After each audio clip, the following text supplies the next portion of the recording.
All right, let's bring in TV's Brent Barry, who spent part of his childhood basically in the Warriors locker room, son of the Hall of Famer Rick Barry, of course.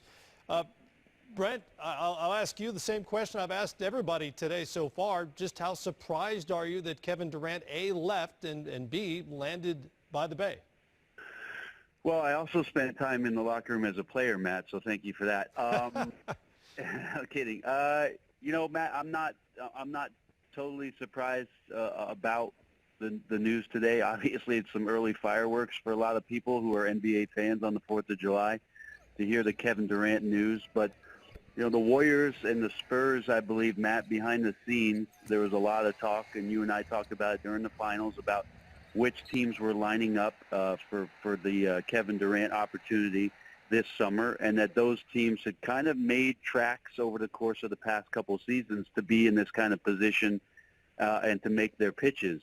Kevin Durant has said a lot of things about just returning to OKC, so it might be a bit of a curveball for those on a daily basis who heard from KD, but I'm not incredibly surprised Kevin Durant taking on a new city, a new challenge, moving from the East Coast to the West Coast and seeing the potential with what it is the Warriors can unlock with the way they're going to play and how they're going to compete for a title here for seemingly the next 6 to 8 years.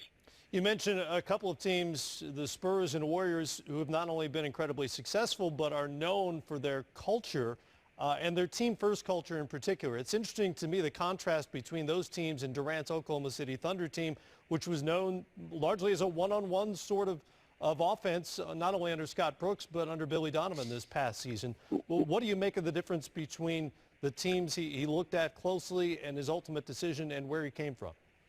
Well, I think a lot of that, Matt, was the way that they have played over the past couple of years was, if you looked at their lineup and their supporting cast, there wasn't too much in terms of their offensive creativity with the way that the roster had been set up. I mean, everybody points to when James Harden was on the team and coming off the bench years ago. Look, we're so far removed from that they filled spots around what it was that the dynamic play of both Kevin Durant and Russell Westbrook gave to them, and that was enough for many, many years of success and deep pushes. I guess what makes it a little more shocking and a little bit more hurtful is where OKC found themselves this year, Matt, and how close they were to getting past the Golden State Warriors, having the 3-1 lead and not getting to the finals this year. And maybe what was at play in Kevin Durant's head with regards to, look, if we can't beat them, join them. But the interesting thing, Matt, I'm talking to my friends here as we're celebrating the 4th of July and get ready to play some beach volleyball. And the conversation is more turning around the competitiveness of the league and about a player like Kevin Durant joining an already elite team in the NBA. I saw a great quote that said, "A flower doesn't compete against the flower next to it. It just blooms." That's what Golden State wants to do. They just want to bloom. And I'll tell you what, they have the potential to be one of the prettiest things that we've ever seen in the game. They've got a full bouquet there on the roster in Golden State for sure. That is correct, yes. I know how your brain works. I know how you get into the X's and O's of basketball, so I imagine you've already given this some thought. What does the Warriors' offense look like next year, and how do you guard it?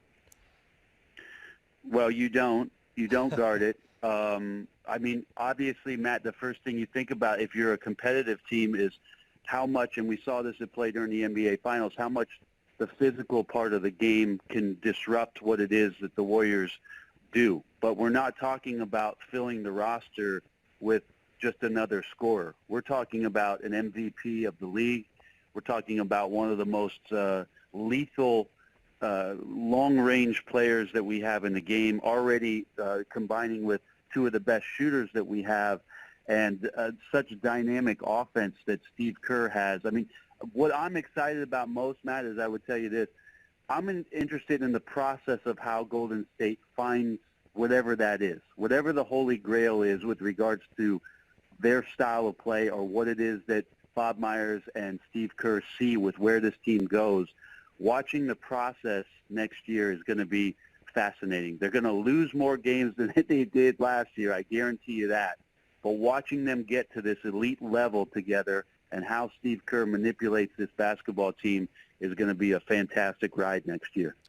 And on the subject of loss, there's no other way to describe it, a devastating day if you're an Oklahoma City Thunder fan, not only because Kevin Durant has left, but it's easy to connect the dots, and we've asked David Aldridge, we've asked other folks here to sort of, I don't know, extrapolate what this means for Russell Westbrook with free agency approaching next summer. Obviously, players talk amongst themselves. It's easy to make the assumption that he's got a foot out the door. Yeah, I mean, that's what you would think, is that Russell staying in Oklahoma City and being a guy now responsible, Matt, for so much more than what it is he's been responsible for in the past. Becoming a better player, a better passing point guard, playing with a little bit more control over the past couple of years, but having Kevin Durant as a stopgap really can help you out there, or as a ripcord on the offensive end. The other part about that equation, Matt, is what about Billy Donovan?